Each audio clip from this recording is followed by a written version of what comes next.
Olá, boa noite a todos, tudo bom? Bom, quem fala é Carlos Matias, é um prazer tê-los aqui hoje. Hoje é uma data muito especial, é a data de estreia da nossa página Matemática Humanista aqui no Facebook. E a gente também vai estar estreando no YouTube, no canal Matemática Humanista. No Instagram a gente já um perfil, também Matemática Humanista, a gente convida você para participar, para conhecer. E também no Twitter. Então a gente está na rede espalhado para poder conversar um pouco sobre essa nova, não digo uma nova maneira de perceber a matemática, mas uma maneira importante e relevante e significativa. Eu acho que a gente está precisando ter. Então essa palestra de hoje é uma palestra de abertura que vai falar um pouco sobre o que é matemática humanista dentro de uma perspectiva mais filosófica, mas é uma palestra leve, ela não é voltada apenas para professores de matemática ou para estudantes, e sim para todos, para todos. Eu acho que todos vão se identificar em algum momento com alguns pontos que eu vou falar. Bom, vamos lá. O tema matemática está em todo lugar. Ele foi um tema que no último biênio da matemática aqui no Brasil foi um tema que foi central, né? Foi o tema do, do biênio da matemática aqui. E quando eu ouvi esse tema, a matemática em todo lugar, é um tema que me. O nome em si, ele me incomoda um pouco. É, nada. Eu vou explicar bem os termos que isso acontece, porque remete a um certo posicionamento diante da matemática, que eu vou agora até conversar com vocês. Esse é o tema da palestra em si. Será que, no caso, a matemática ela está em todo lugar, de fato? O que está em todo lugar? Né? Será que ela não estaria presente de outras maneiras? Então, quero chamar a atenção de vocês para essa reflexão, tá ok? Então, vamos lá. Eu começo a falar de um quadro importante chamado Escola de Atenas. A Escola de Atenas ela foi um quadro pintado por um pintor italiano chamado Rafael Sanzio, no início do século XVI, na época da Alta Renascença. Esse quadro ele está na igreja de São Pedro e ele traz em si uma série de personagens, de filósofos, matemáticos, pensadores, desde a época antiga até o próprio século XVI, destaca e os coloca os dispõe de alguma maneira interessante, que eu acho que vai agregar valor para o ponto que eu estou querendo discutir. Esse quadro ele foi encomendado pelo Papa Júlio II e a ideia era de alguma maneira aproximar os conhecimentos humanos mais consolidados até então, um pouco mais da questão dos conhecimentos da igreja, do posicionamento da igreja. Então foi um quadro estratégico, digamos assim.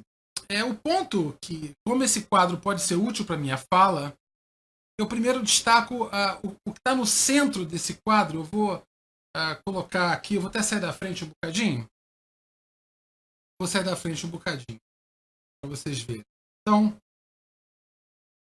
aqui nesse quadro que está à direita, vocês veem Platão e Aristóteles. Platão é esse sujeito que está com uma roupa meio púrpura, com uma capa vermelha, e Aristóteles azul, com uma capa por dentro marrom. Então você vê que Platão está com o dedo para cima e Aristóteles está com a mão assim repousando para baixo.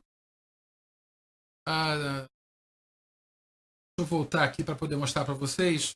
Então Platão está mais ou menos apontando para cima e Aristóteles está com a mão assim para baixo, bem justamente aqui.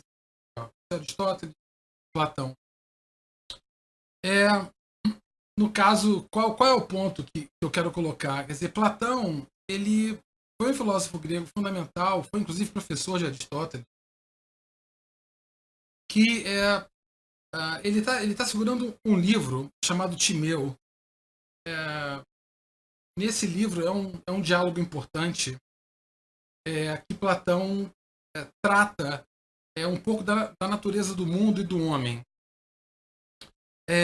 Há um diálogo posterior escrito também por Platão, chamado Crítias, que quase complementa o Timeu. E que, enquanto o Timeu fala um pouco da natureza do mundo e do homem, o Crítias fala um pouco sobre a dimensão social. Uma coisa curiosa de se ler. Há uma tradução para a língua portuguesa disponível na internet. Vou colocar o link na nossa página. Vale a pena a leitura.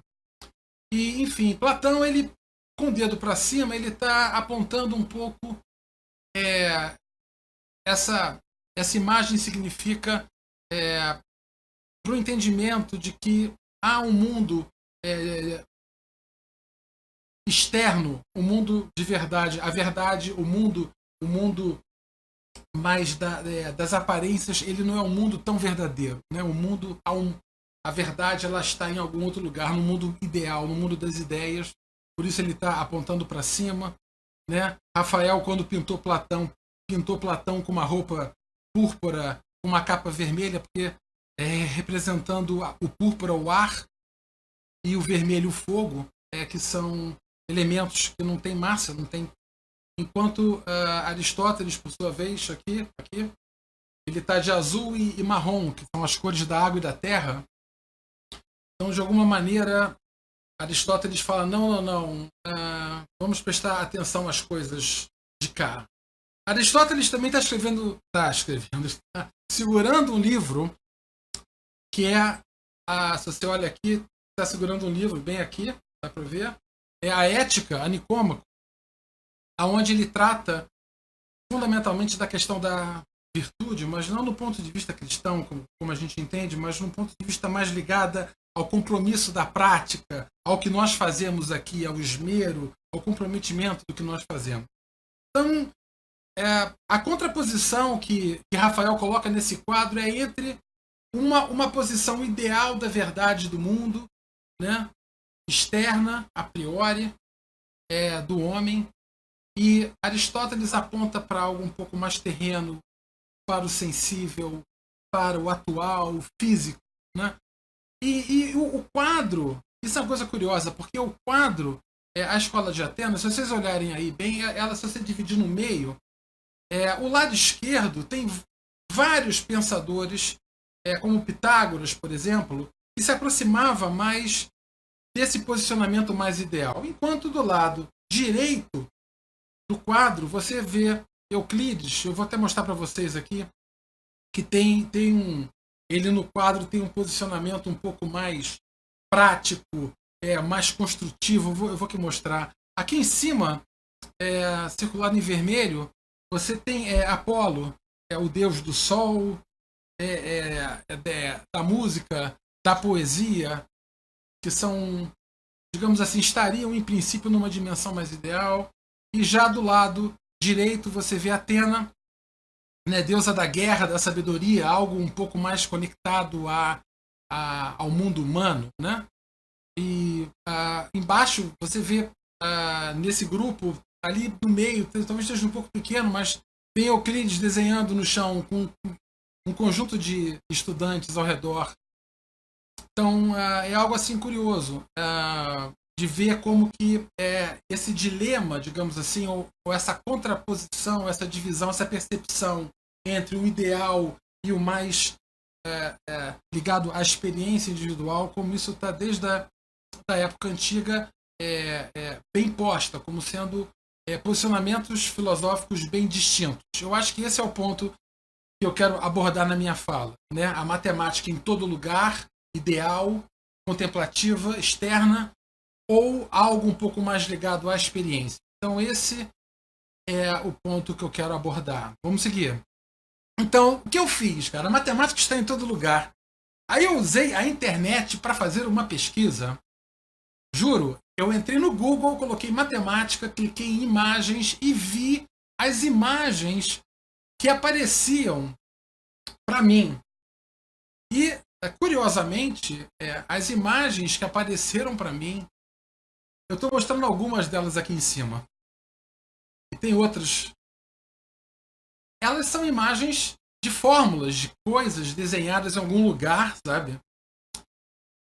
A matemática está em todo lugar, mas como ela está representada, como ela vem sendo representada ou percebida em todo lugar, como as pessoas a veem em todo lugar. E aí, essas duas figuras aqui em cima, elas estão assim, olha só, essas são outras. Um quadro cheio de rabiscos, cheio de fórmulas, de coisas. E aí a minha pergunta é, onde estão as pessoas? Né? A matemática está em todo lugar, ok, mas onde estão as pessoas? As pessoas que a fazem, as pessoas que a vivem, as pessoas que a praticam, né? Então, como pode a matemática estar em todo lugar sem as pessoas? Então, esse conjunto de imagens dispostas na internet, sem ninguém, ou alguém pensando, ou alguém em pé na frente de um quadro, ou alguém contemplando, ou alguém apontando, não há alguém com a mão na massa, alguém fazendo matemática, ou de uma maneira mais visceral, sabe? Então, isso é o que eu quero destacar para a gente pensar. Onde estão as pessoas? Bom, aí eu falo, quando as pessoas aparecem, eu vi há uns anos atrás uma reportagem no Jornal Nacional sobre matemática. E apareceu um repórter entrevistando um rapaz e falando sobre matemática. E aí, de repente, na praia de Copacabana, mostrou as curvas do desenho da calçada com fórmulas matemáticas totalmente aleatórias. Depois mostrou um conjunto de prédios com figuras geométricas, hipérboles, circunferências. E eu pensei, gente, mas que é isso, né? A matemática está em todo lugar, mas assim, as pessoas quando as pessoas aparecem, elas idealizam, elas apontam. Olha ali no prédio, a matemática está em todo lugar, né? Ó, está no Pão de Açúcar. Aquela corda é uma catenária, né? O cabo, né, que segura o bondinho é uma catenária. Então, o sujeito aponta. Mas quem faz, né? Fantasia. A matemática sempre externa, sempre a priori, sempre anterior. Algo que está lá e você aponta de fora. Como quem vê uma estátua ou como quem vai em um museu e vê uma coisa. Cadê a mão na massa? Cadê a pessoa fazendo? Então, isso é um sintoma da forma com a qual a gente vê a matemática. Então, eu quero chamar a atenção agora de algumas maneiras segundo as quais nós vemos a matemática, que não são muito legais. Então, eu vou começar algum momento de crítica aqui sobre algumas formas tradicionais de nós percebermos a matemática. Então, vamos lá.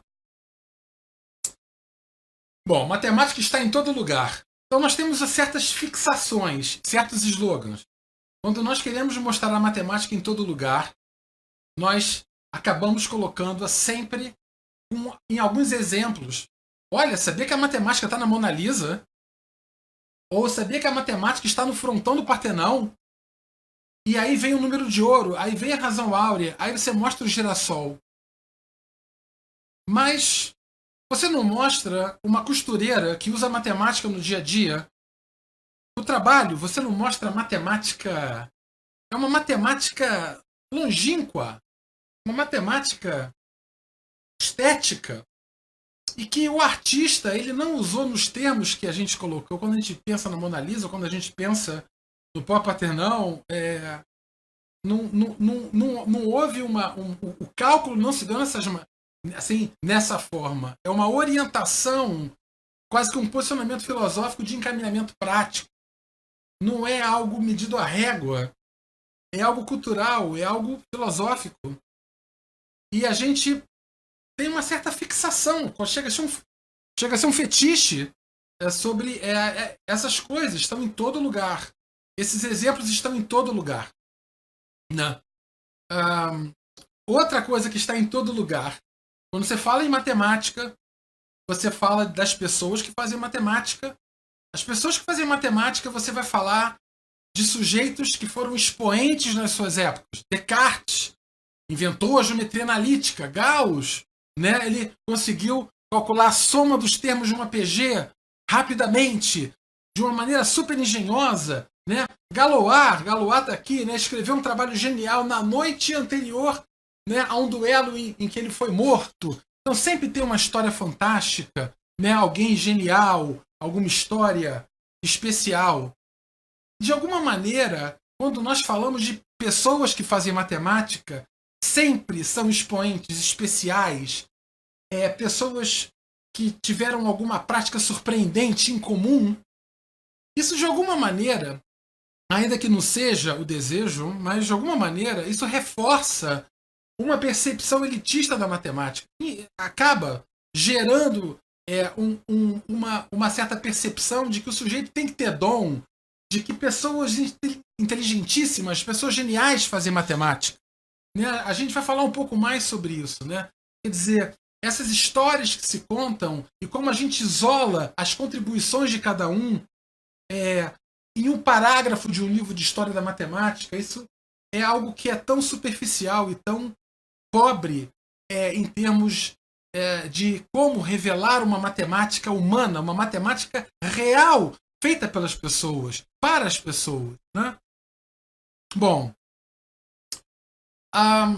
outro ponto, a matemática está em todo lugar. Eu vou continuar falando um pouco dessa questão elitista, que é vizinha do preconceito. Né?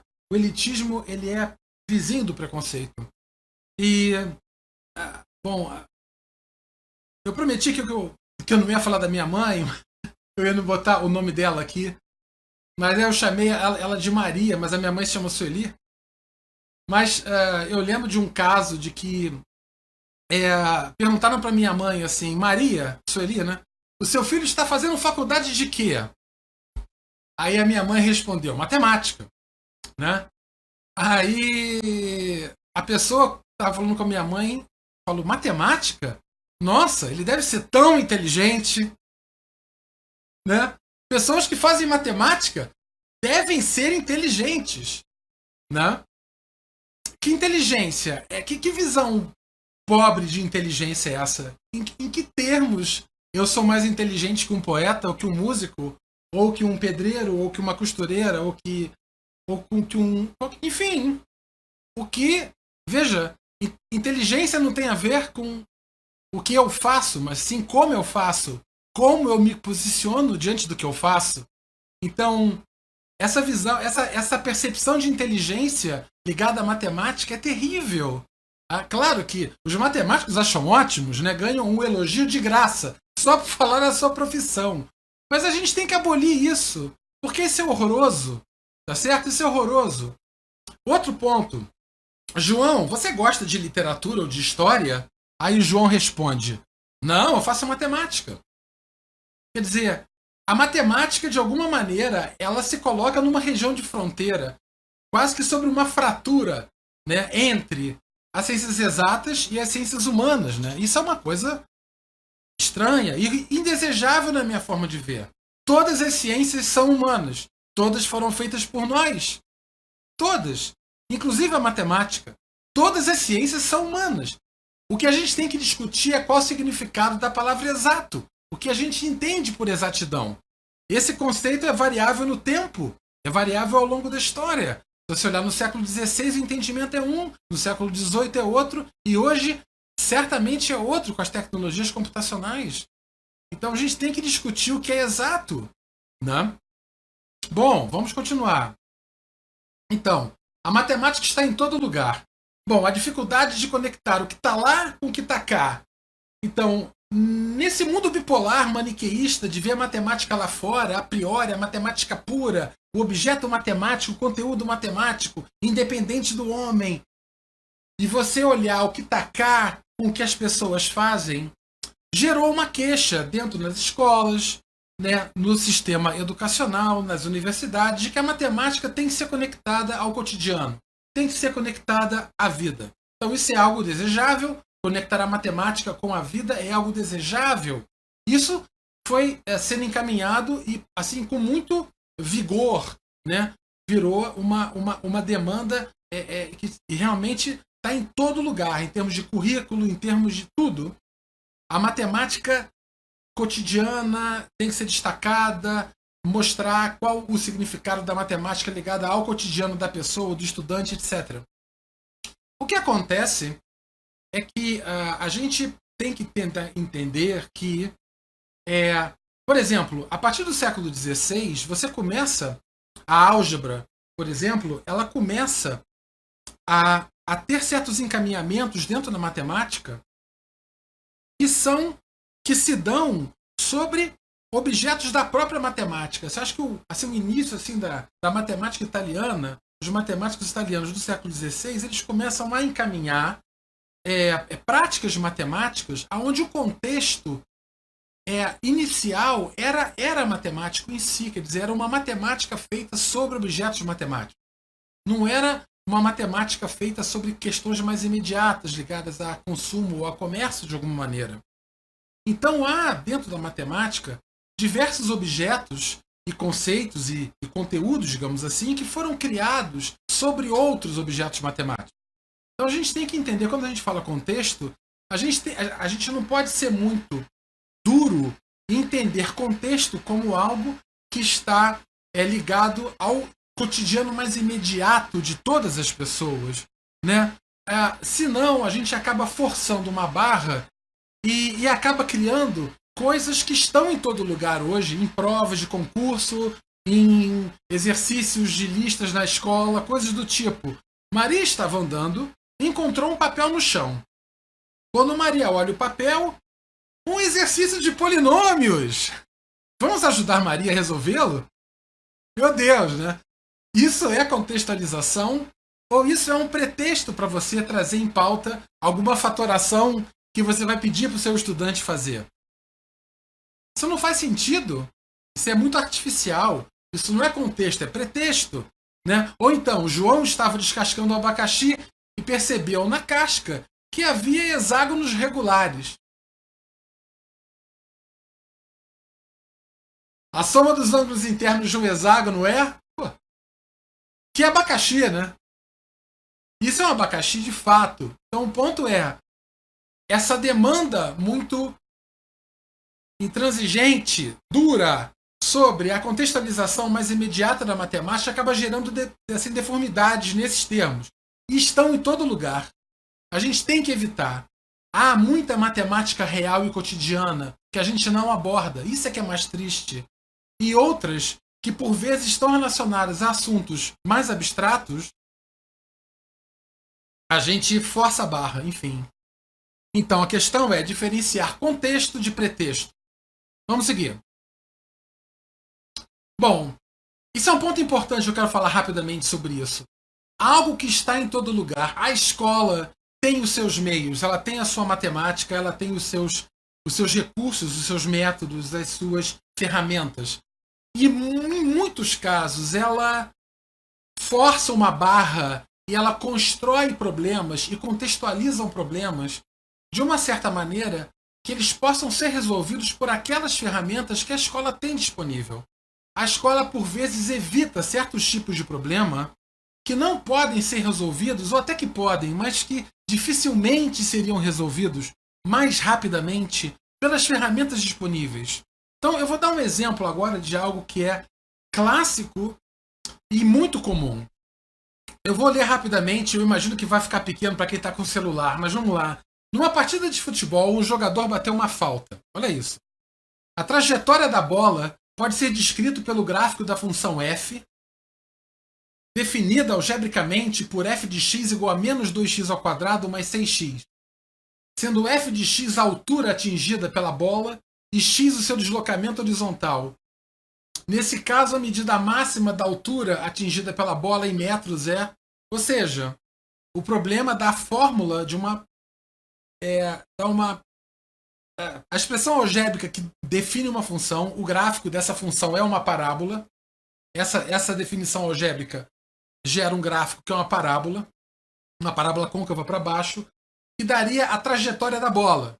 Enfim, e aí ele pergunta qual é a altura máxima atingida pela bola.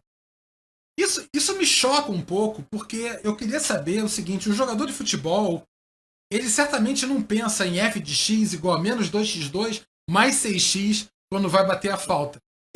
Ele certamente não pensa nisso. Essa fórmula, ela... De onde veio isso? Sabe? De onde veio essa função quadrática? Como alguém sabe Uma função quadrática que vai dar a trajetória da bola. Nossa, se alguém soubesse isso, não saberia a altura? Não?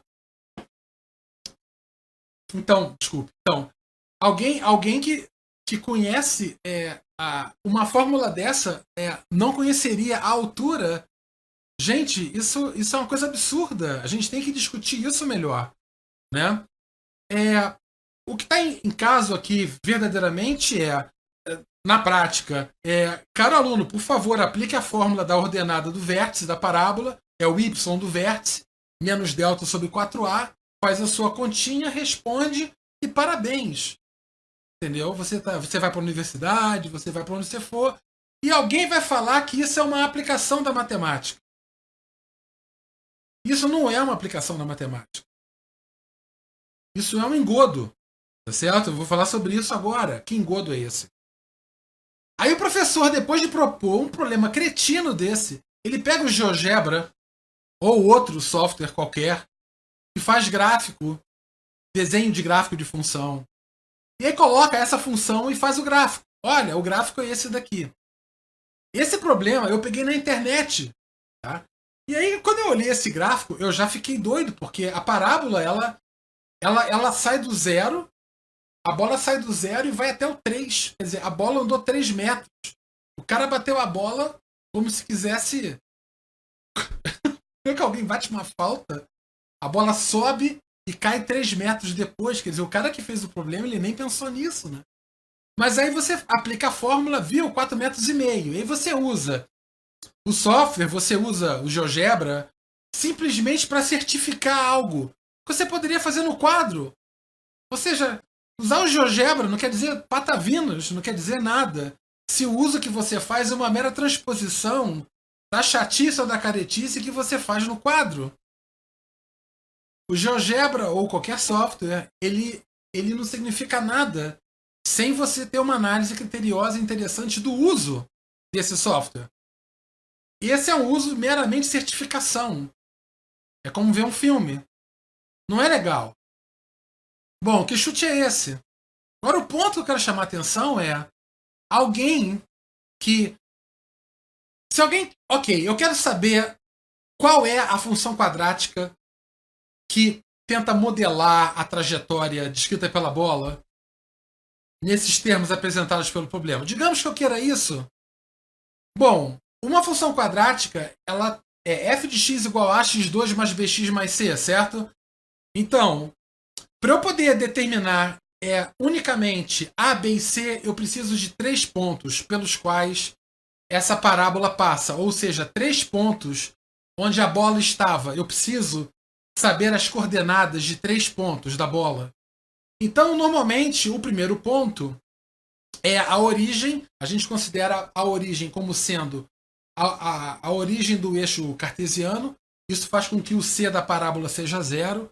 Né? O segundo ponto é o ponto onde a bola bate no chão pela primeira vez, que aqui no caso é 3, é ridículo, mas é 3. Né? E eu preciso de um terceiro ponto.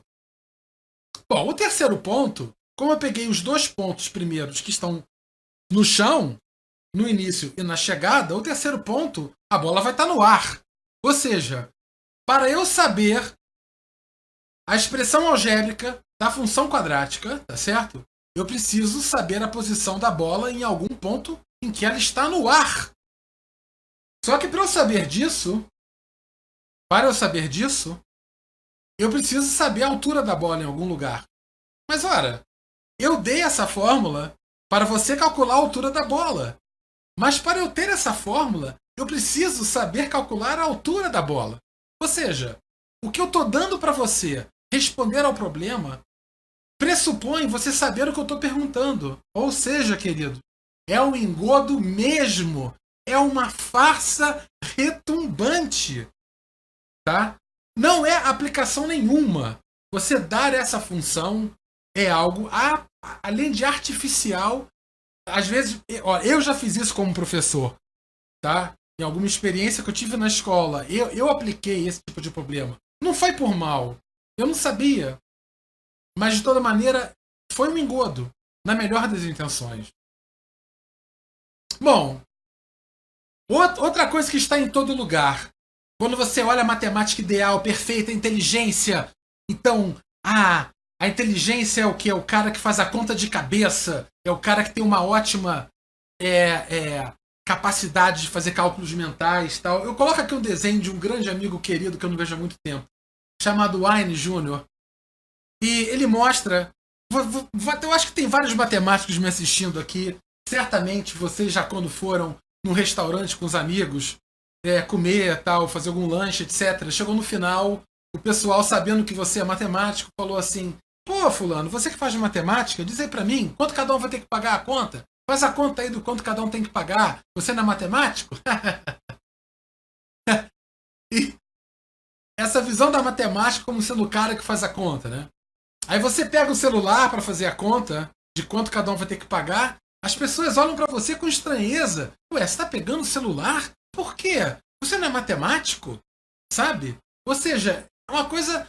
Essa percepção que a matemática tem de fazer a conta de cabeça, da inteligência, da rapidez, acaba gerando certos empecilhos ao próprio entendimento mais pedagógico, amplo, do uso da tecnologia. Eu queria destacar esse ponto. Da calculadora, por exemplo. Se você chegar hoje para um professor na escola e perguntar: professor, você é favorável ao uso da calculadora?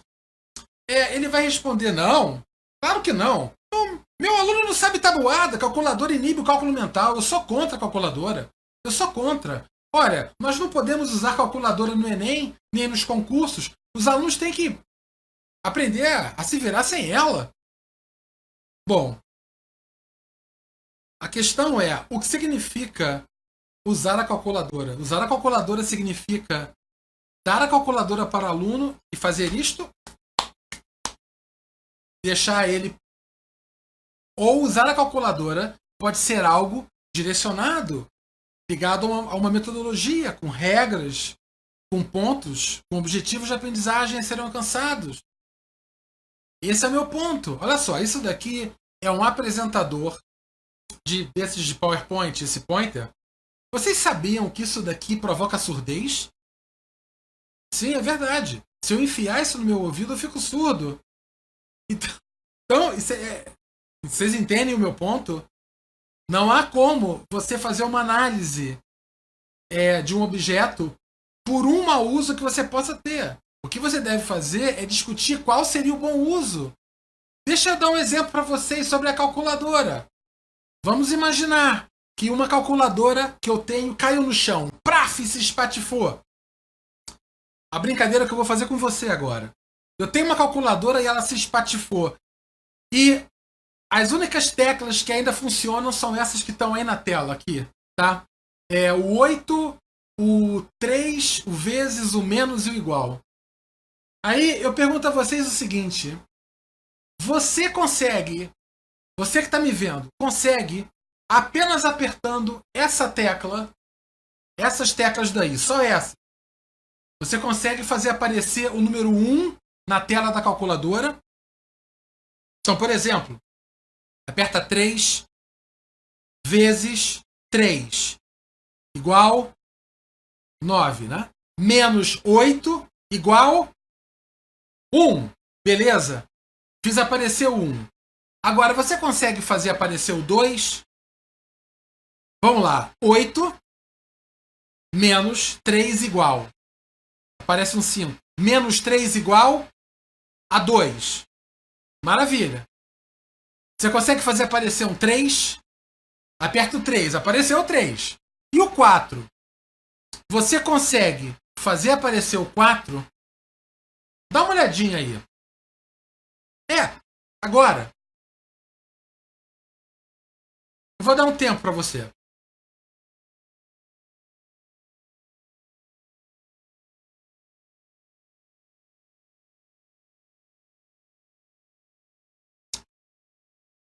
Como você faz para aparecer o 4? Bom, eu vou responder depois. Mas a pergunta que eu faço a você agora é: o que você está fazendo agora? Não é cálculo mental? Você não estava tentando descobrir quais teclas você devia apertar? Então essa pergunta que eu te fiz estimulou você a fazer um cálculo mental. Então veja, não é a calculadora que inibe o cálculo mental. É o mau uso proposto pelo professor que pode inibir o cálculo mental. Há outros usos interessantes que podem motivar o cálculo mental. Então o que a gente tem que discutir não é se um recurso é bom ou ruim, se a calculadora é boa ou é ruim, ou se o GeoGebra é bom ou ruim, mas quais são os usos interessantes que estão ligados ao professor, está ligado aos estudantes. A matemática financeira, quantas vezes você precisou, quando foi fazer uma compra, calcular os juros de um financiamento? Nossa, é proibido usar calculadora na vida? Nossa, será que a gente vai agora... Ah, olha, não pode usar calculadora no concurso. Vamos abolir então a calculadora da escola. Olha, pode usar livro no concurso? Você pode consultar um livro no concurso? Você pode consultar o caderno no concurso? Então joga fora o livro, joga fora o caderno também. Ué, se esse é o argumento, isso não faz sentido, né? Então a gente tem que pensar nisso, né? É proibido usar calculadora na vida? Ou seja, a escola é um preparatório para concurso ou é um preparatório para a vida? Escola é preparatório para Enem? Enem é fim? É isso? É muito pouco isso para a escola. A gente tem que ser mais ousado. Tá certo ou não? Bom, é algo curioso que eu vou fazer um vídeo especificamente sobre isso.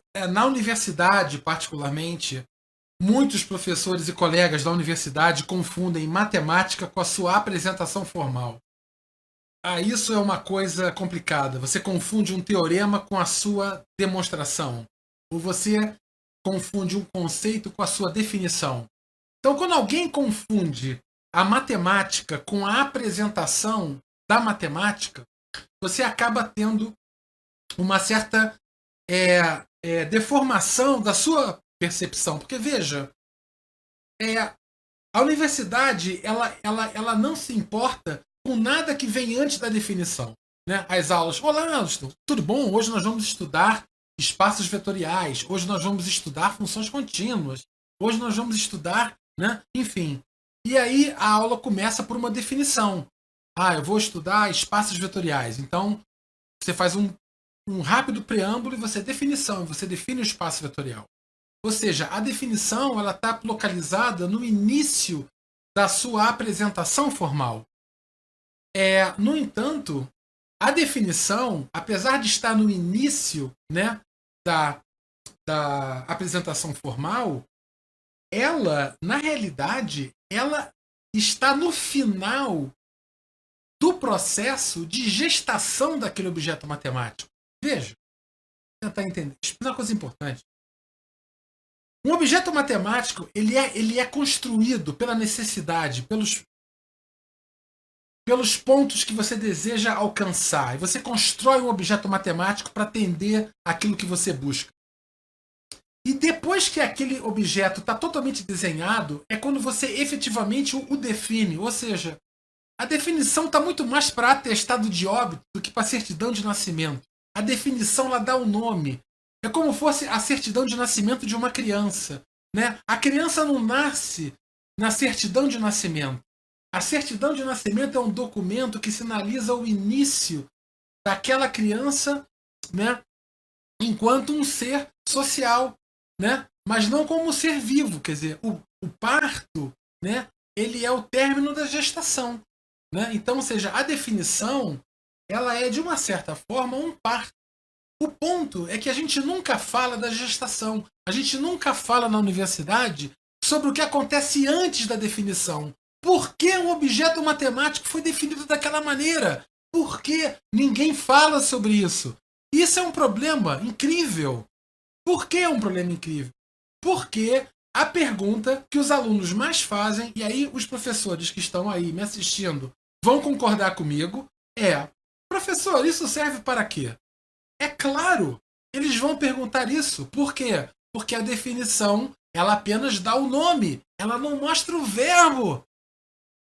Definições não mostram verbos, não mostram intenções, elas mostram nomes. Uma definição está mais próximo de um dicionário.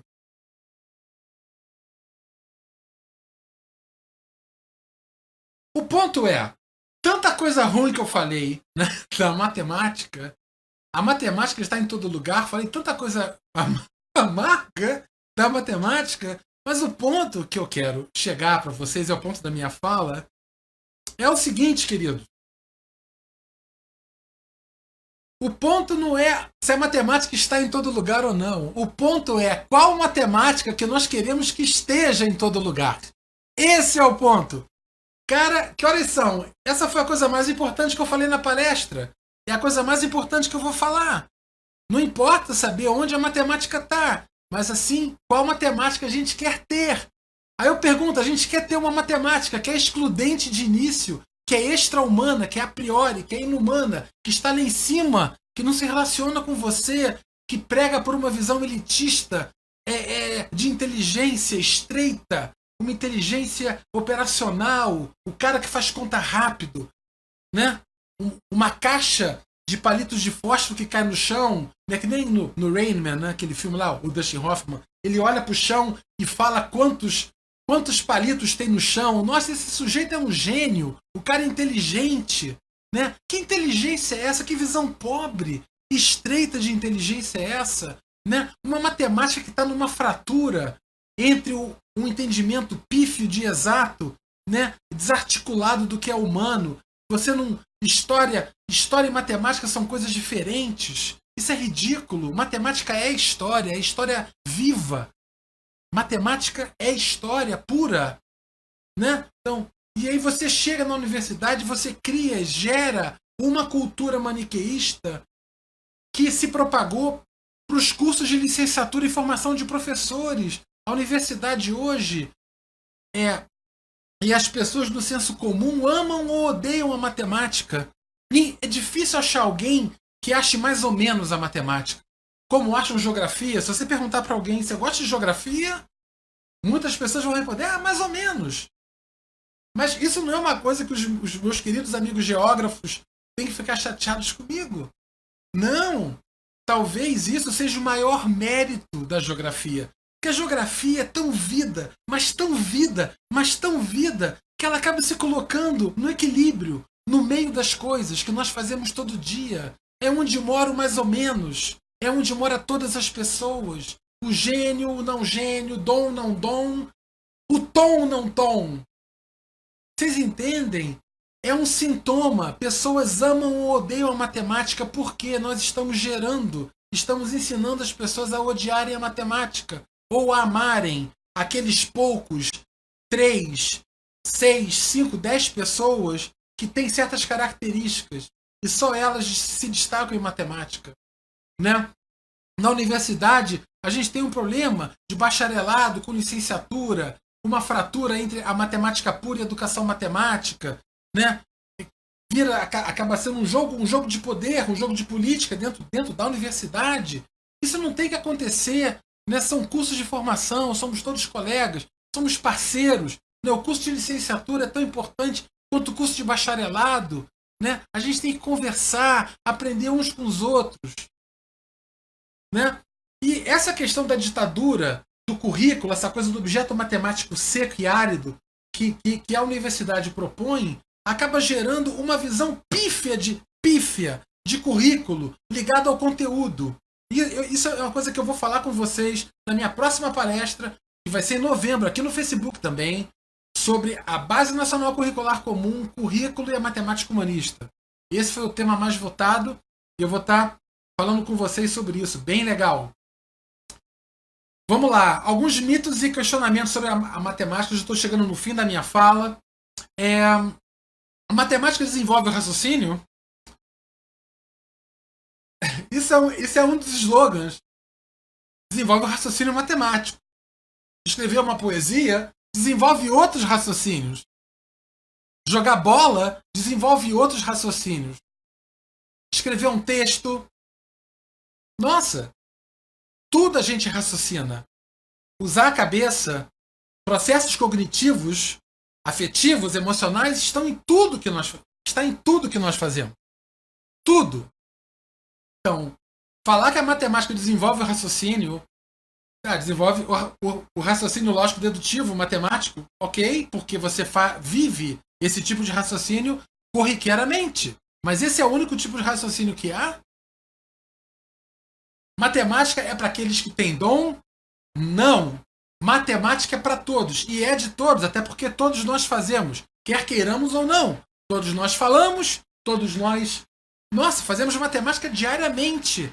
Não talvez da maneira mais clássica, esperada por vezes, essa forma mais clássica de estar produzindo um texto matemático, né, ou fazendo um cálculo, mas nós vivemos práticas de matemáticas, de comparações, de análise de processos, né, de comparação de grandezas, de medidas, de contagens, diariamente. Todos nós vivemos matemática. Matemática é para todos. Dom não tem nada a ver com isso. Dom não tem nada a ver com isso. Faz matemática e deve fazer a matemática quem ama matemática. A gente precisa de pessoas que amem a matemática.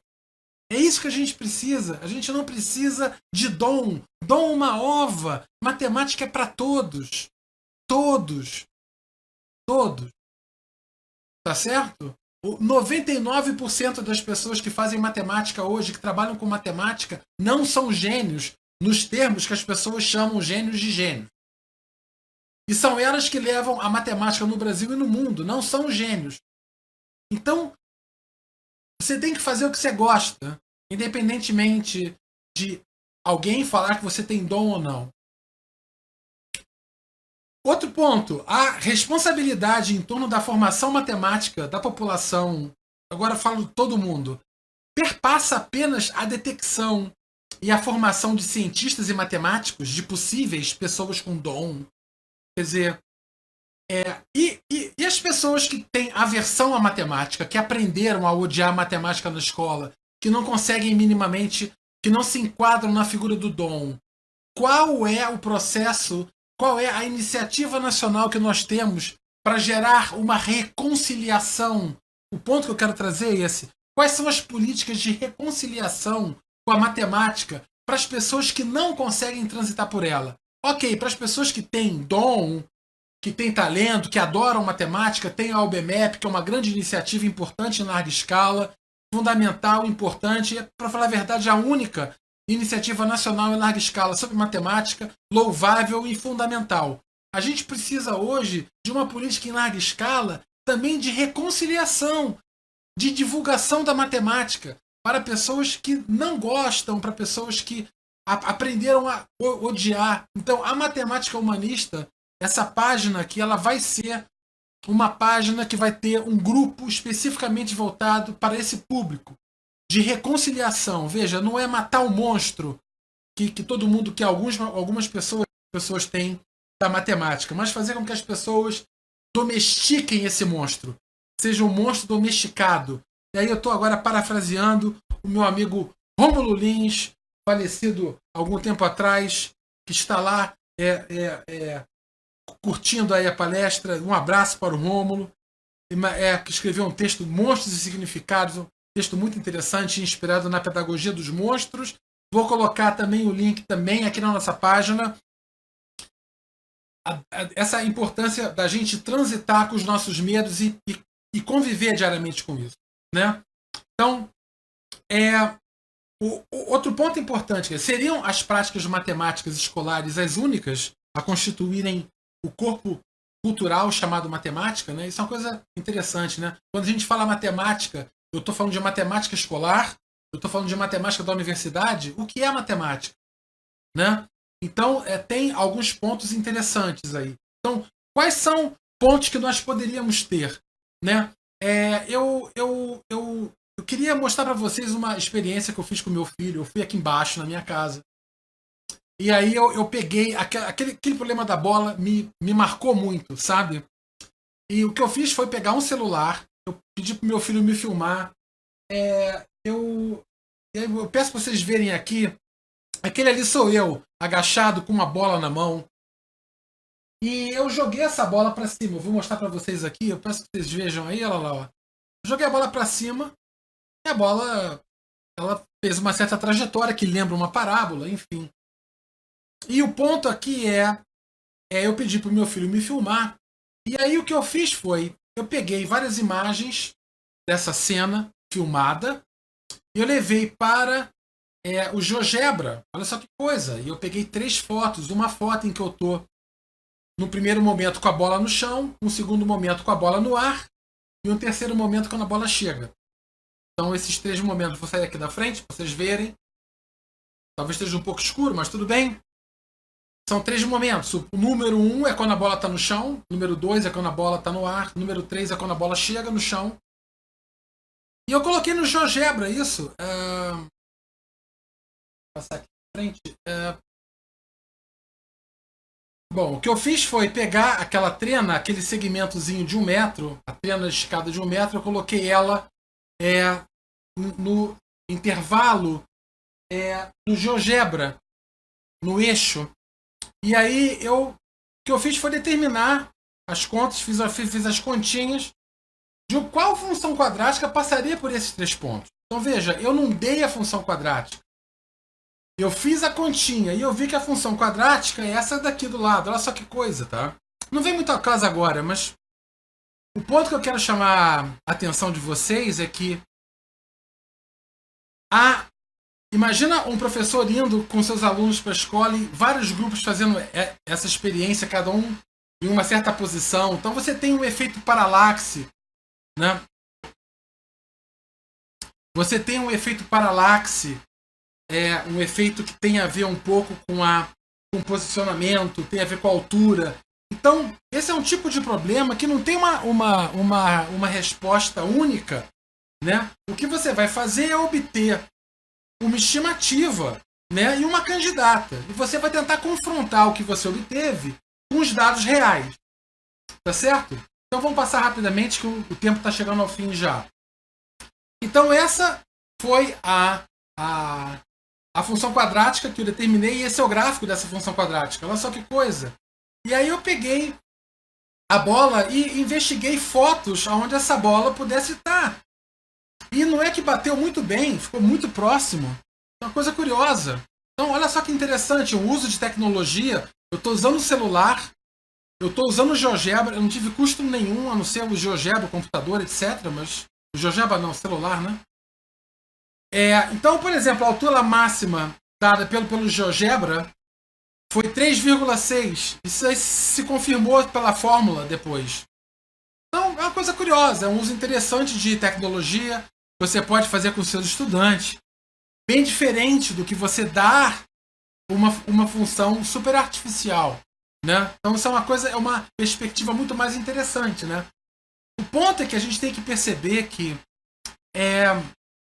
desejos e necessidades em cada época de grupos, os desejos de um grupo, a necessidade de um grupo abastecem e determinam os problemas, significam os problemas.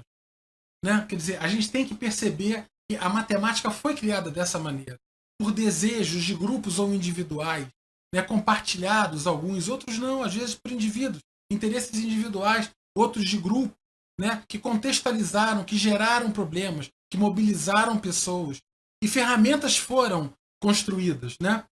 Então, foram construídas não só ferramentas, mas técnicas também, né? De como abordá-los, modelos, né?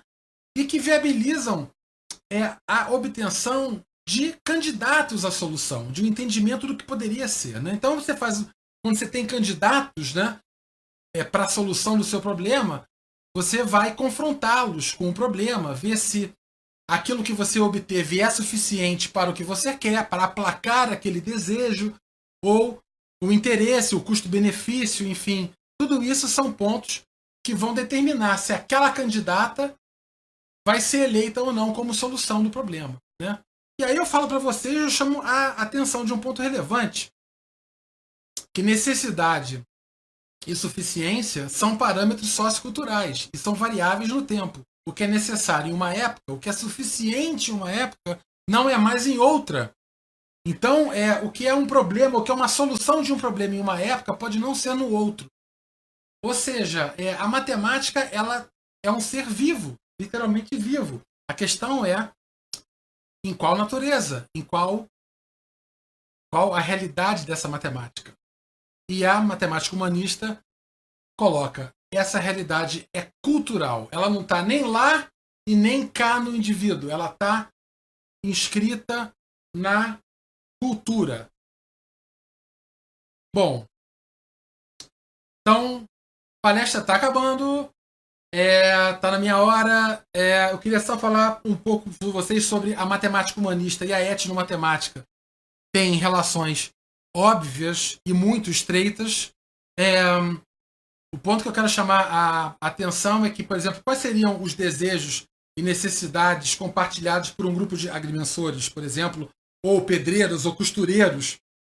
Quer dizer, imagina um pedreiro que aprendeu o ofício com o pai e com o avô, que também eram pedreiros, né? Que não frequentaram a escola formal, que tem assim, processos matemáticos, técnicas matemáticas informais, que eles vivem, que eles encaminham com sucesso, né? Isso não faz parte do corpo cultural da matemática, né? Ou a gente vai ser cruel a ponto de falar que isso é uma matemática de menor nível, uma matemática de pré-letrado, essas besteiras, né? Então a gente tem que tentar perceber isso de uma maneira mais ampla. No entanto, na página Matemática Humanista, o meu foco não vai ser muito a etnomatemática. Eu até vou falar em alguns momentos sobre etnomatemática, mas eu quero mais ficar menos focado na questão etnográfica em si e mais na questão do ensino e da aprendizagem e na questão da filosofia humanista em si, como isso tem relações com o ensino e a aprendizagem da matemática e como as pessoas do senso comum a percebem. Isso é um ponto importante da minha fala. Então, a matemática humanista vai apresentar a filosofia humanista da matemática, a nossa página no Facebook, o canal no YouTube, vai falar um pouco sobre essa filosofia, vai promover releituras sobre ensino e aprendizagem, como eu falei, à luz dessa filosofia, tá? Ver como que, assim, discutir coisas que a gente não discute normalmente. Quero que vocês fiquem conectados aí, assinem o canal do YouTube, entra lá, se inscreve no canal do YouTube, curte a página para você ser avisado dos posts que vai bombar. Agora vai ser coisas semanais, tá? Promover as matemáticas em um contexto humano, articulando com as práticas de diversas naturezas. Matemática é feita pela gente. A gente tem que exaltar o homem, né? Qual é a prática matemática ideal, onde a gente quer chegar, qual é a prática desejável, o que a gente quer alcançar, tá certo? Eu quero guardar espaço para discutir e apoiar estudantes, professores e famílias. Então, isso é uma coisa importante. No nosso grupo, no Facebook, eu vou até mostrar para vocês aí, tem 3 grupos de trabalho. Um grupo especificamente voltado para o professor, um especificamente voltado para o estudante e um voltado para o público em geral. A ideia é gerar materiais para professores, discutir pontos que os alunos precisem de apoio, e eu quero também conversar com pais, mães, filhos, famílias sobre a matemática, dando dicas e formas interessantes de encaminhar isso, de como estudar matemática na escola, apoio a famílias, pessoas que querem estudar, que desejam estudar matemática e não sabem como começar. Então eu quero ter um canal aberto para essas pessoas. Então guardar espaço para as pessoas que não gostam ou não transitam bem pela matemática, tá? Isso é importante, pelo que eu falei já. Compartilhar materiais e experiências que integrem diferentes perspectivas científicas e humanas. Quero falar de música e arte, e filosofia e história da matemática, matemática e poesia, matemática e dança, matemática e música, matemática e filosofia, matemática e história, matemática e ciência. Não quero falar, nem irei falar de matemática com matemática, porque isso a universidade já faz, tá certo? Orientar famílias e iniciantes no estudo da matemática. É isso! Queridos, olha só que incrível, estamos chegando ao fim. O nosso site www.matematicahumanista.com vai estar entrando no ar agora em novembro. A gente está finalizando, subindo os conteúdos. Já começa com uma série de textos e materiais. Tem o Instagram, Tem o Face que vai estar. Eu vou ter palestras mensais e também vou ter live streamings de apoio para conversar com famílias, estudantes e professores. Eu vou estar agendando com vocês. No YouTube haverá vídeos semanais de curta duração, vídeos provocativos para fazer pensar, para gerar discussão, para incomodar, para movimentar, para provocar. É um projeto bem articulado e amplo para a gente chegar lá. E agora chegou a hora das perguntas de todo lugar. É isso, queridos. Então a gente chegou ao fim. Agradeço muito a vocês. Para mim é realmente uma ocasião especial. Esse é um projeto valoroso para mim. E estar com vocês aqui hoje é muito importante. Muito obrigado. Fiquem ligados. Façam comentários. Por favor, curtam o Facebook, a página. Quem pessoal que estiver no YouTube, se inscreve no canal Matemática Humanista. Vou começar a botar lá um vídeo por semana. Fica ligado. E é isso daí. Abraços carinhosos. Felicidades a todos. Muito obrigado. E uma boa noite para vocês. Tchau, tchau.